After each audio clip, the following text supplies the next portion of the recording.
Ассаламу алейкум рахматуллахи ва баракатух. Алхамдулиллахи раббил аламин, вассалату вассаламу аля расулиллахи ва аля алихи ва асхабихи ажмаин. Аллах субханаху ва таала жардам менен Рамазанга даярдык көрүү сабактары улантабыз. Биз азыр ушул сабактарда ушул Рамазан айында ушул Куран менен болгон мамилебиз кандай болуш керек? Бул Рамазан айын башкача аталыш айткан болсобуз, бул Курандын айы, Курандын айы анткени Куран ушул айда түшкөн. Пайгамбар саллаллаху алейхи вассалам өзү дагы Куранга ушул айда өзгөчө көңүл бурат эле. Айтылган эле хадистерде Пайгамбар саллаллаху алейхи вассалам ар Рамазанда ага Жибрил келет эле, жана ар түнү алар окуп Рамазан айлары толугу менен Куранды окуп чыгышат эле. Анан акыркы кайтыш болор жылы болсо 2 жолу окуп чыккан эле эмес. Ошондуктан бул өзү улуу берекелүү ай. Жана бул берекелүү айда көбүрөөк соопко ээ боло тургудай ушундай бир улуу болгон ибадатка жакшылап көңүл буруп, алектенип, ушуга аракет кылып, колубуздан келишинче ушул мүмкүнчүлүктү жолдон кетирбей, колдонуп калганга аракет кылышыбыз керек да. Бул эмне Куранга болгон көңүл буруубуз. Буга чейин шейхтердин, биздин аалымдардын Куранга болгон Рамазан айында кандай көңүл бурушубуз керек бул тууралуу насааттарын окуп атабыз. Анан буга чейин 5 насаатын алган болчубуз. Эми 6-чысы аалымдардын болгон насааты мынтип айтышат да. Көптөгөн адамдар суроо беришет дейт да. Биз деген ошол Куранды окуп жатканда, ошо Куранга көңүл буруп, же Куранды угуп атканда кантип Курандан таасир ала алабыз дейт. Курандан кантип биз таасир ала алабыз? Канткенде ошол Куран биздин жүрөгүбүзгө жетет. Кантип ошол Курандан биз пайда ала алабыз? Субханалла, анткени биз көп эле намаздарда деле, намаздарда болобу, намаздардан сырткары болобу, көп эле Куран аяттарын угабыз.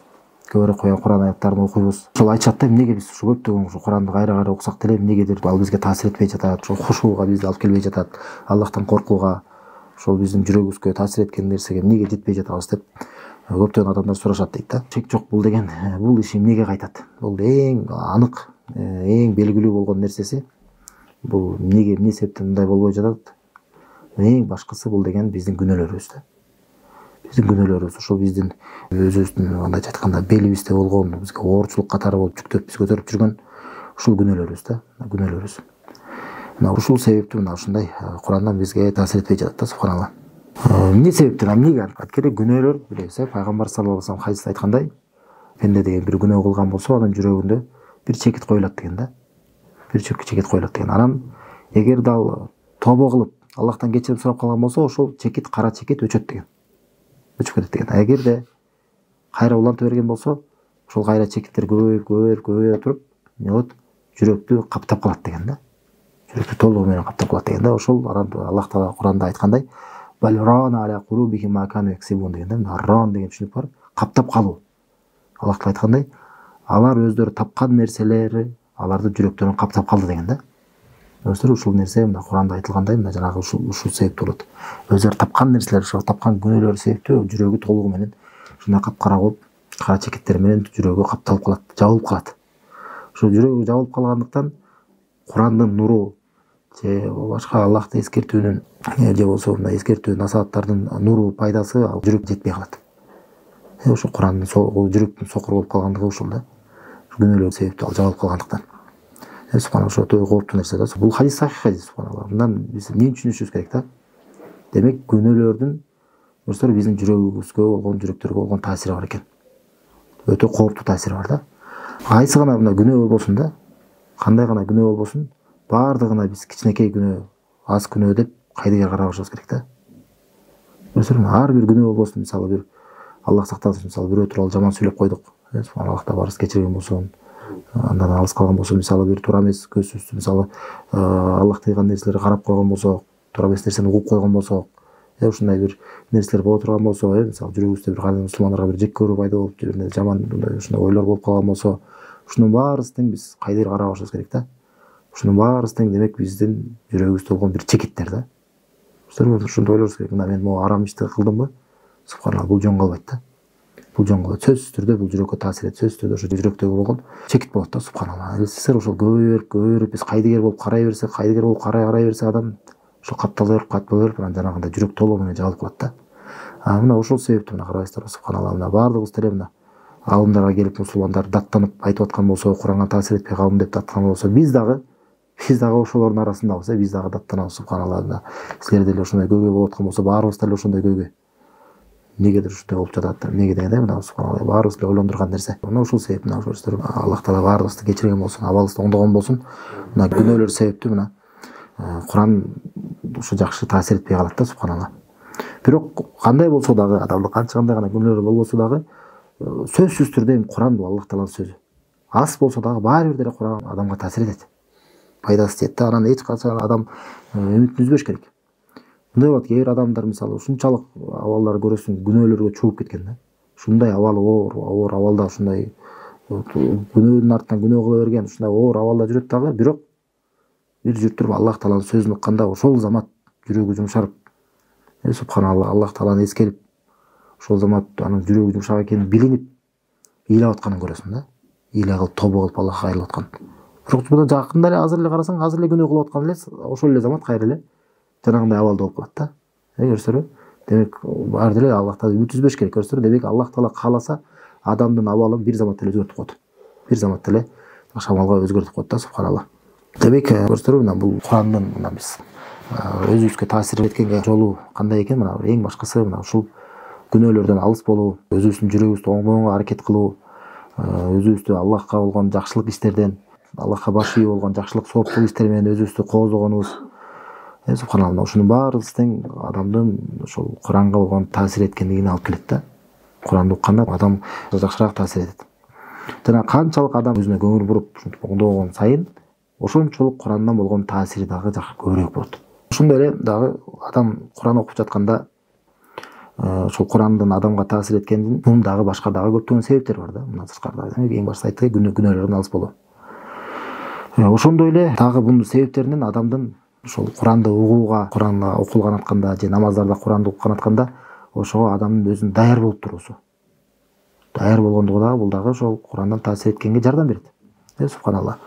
Мисалы ошол Куранды угаарда адамдын өзүнүн абалы даяр, өзүнүн жүрөгү даяр. Ошону кабыл алганга, өзүнүн бизден болгон жакшылыктарды укканга, өзүнө пайда боло турган, бул дүйнө акыретине пайда алып келе турган нерсени укканга адам өзүнүн абалы менен, жүрөгү менен кабыл алчудай болуп, угуп, кунт коюп, кулак салып, ушундай өзү дагы камданып турганы дагы бул дагы сөзсүз түрдө таасир этпей койбойт. Мына ушул дагы эң башкы себептерден. Өзү адамдын өзү даяр болгон. Мына бул тууралуу Аллах Таала өзү да Куранда айткан да. Аллах Таала айтат Куранда: "Инна фи залика лазикра лиман кана лаху калб ау алкасама ва хуа шахид" дейт. Чынында бул нерседе дейт, бул Куранда сөзсүз түрдө эскертүү бар дейт. Аны айтып атат, ким үчүн эскертүү бар дейт. Аллах Таала айтат, кимдин жүрөгү болгон болсо дейт. Кимдин соо жүрөгү болгон болсо, тирүү жүрөгү болгон болсо, жүрөгү менен даяр болуп турган болсо, ошол эскертүүлөрдү Аллах Тааланын сөзүн кабыл алганга даяр, жүрөгү менен түшүнгөнгө кабыл болуп даяр болуп турган болсо, айтат. Жана кулак салган болсо дейт, ва алкасама дейт, жана кулак салган болсо дейт, жана ошол менен күбө болуп турган болсо дейт, күбө болуп ошол айтылып аткан сөздөрдө ошо катышып турган болсо. Мына Аллах Таала айтып атат да, мына ушундай абалдагы адамдар үчүн бул Куранда сөзсүз түрдө алар үчүн эскертүү бар дейт. Мына ушундай адамдарга ушул Куран таасир этет деп жатат Аллах Таала. Анан буга дагы мисалы кандай? Намаздарда айттык го. Мисалы адам эртерээк намазга барган болсо, Аллах Таала каалаганчалык мисалы ушул нафил намаздардан дагы баргандан кийин окуса, намазды күтүп, жана Аллахты эскерип, дуа кылып отуруп, Аллах Тааланын китебин окуп, Куранды окуп, ошентип отуруп отурган болсо, андан соң намазга кирип, анан намазда Аллахтын сөзүн уккан болсо, мунун таасири кандай болот? Ушул адамга. Же башка адам элестесеңер, шашылып кечигип барып намазга бартат дагы, кой намаз өтүп кетпесин деп шашылып калып кирип барып акыркы рекетке жетишип калды, ушинтип кирип шашып, субханалла, билесиздер, шашып киргенде кандай болот адам? Ошону өзү дем алып, башка оюн бары башка жакта болуп, ушинтип кирген адам кантип таасир этет багычы? Экөөнүн айырмасы барбы? Сөзсүз түрдө айырмасы бар. Көрсөтөр, мына ушул сыяктуу да айтканыбыз. Адам эгерде намаздарда Куранга таасир эткиси келген болсо, ушундай өзү даярданып да камданган жакшы да, эртерээк барып даярданып, субханалла.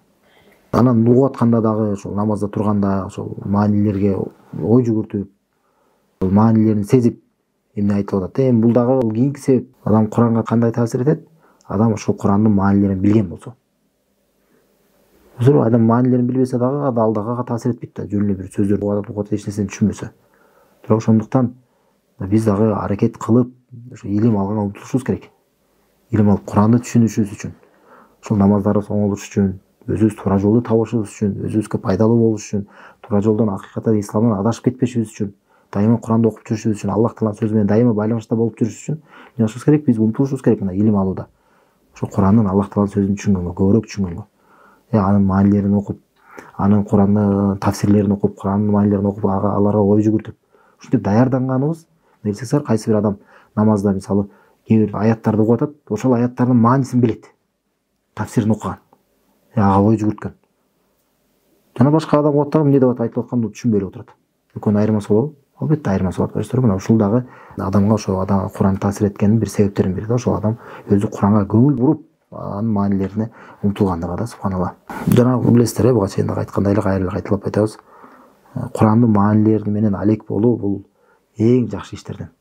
Эң жакшы иштерден. Субханалла, пайгамбар саллаллаху алейхи айткандай, "Хайрукум ман тааллама ал-Кур'ан ва алламаху" дейт. Араңардагы эң жакшыңар Куранды өзү үйрөнүп башкаларга үйрөткөн деген.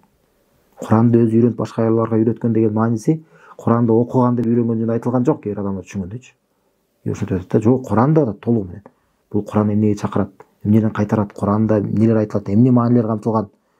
Мына ушуларды адам өзү үйрөнүп, жана башкаларга ушуну жеткизген, мына ушул адамдардын арасында эң жакшылар. Куранда кылган эң башка буйрук бул тавхидтир, ла иляха иллаллах. Ошо ла иляха иллаллах чакыруучулар дагы, булар дагы ошол хадисте айтылган эң жакшы адамдарга кирет. Араңарда эң жакшылар Куранды үйрөнүп башкаларга үйрөткөн дегенчи. Ошол дагы биз үммөттүн эң жакшылары болгонго аракет кылышыбыз керек. Анткени дагы башка жактан эмнеге булар жакшы, эң жакшы деп айтып атат пайгамбар саллаллаху алейхи вассалам? Анткени булар эң жакшы сөз менен алек болуп аткандар. Эң жакшы сөздөр менен алек болуп аткандар да. Элсиздер, бирөөлөр кайсы бир капырлардын, кайсы бир фасык бузук адамдардын сөздөрү менен алек эртеден кечке чейин. Ал антип айткан экен, ал мынтип айткан экен, карачы кандай айтты, карачы кандай кыйын сүйлөдү, андай мындай деп ар ким сөздөр менен алек болуп турат туурабы? Элсиздер, кайсы бир мусулман, Аллах Тааланын пендеси, Аллах Тааланын сөзү менен алек болуп атса, таң калпай, карачы Аллах Таала кандай айтты, кандай бизге Аллах Таала эскертип жатат деп ушинтип Аллах Тааланын сөзүнө таасирленип, ага ой жүгүртүп ушинтип отурган адам, ушундан дагы өткөн бактылуу адам барбы? Субханалла. Ошон үчүн ошого биз умтулганга аракет кылышыбыз керек, субханалла.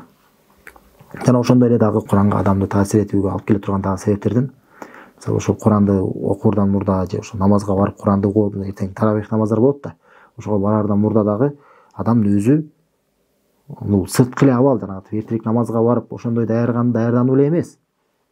Ошондой эле жакшылык иштер менен даярданган дагы. Жакшылык иштер менен.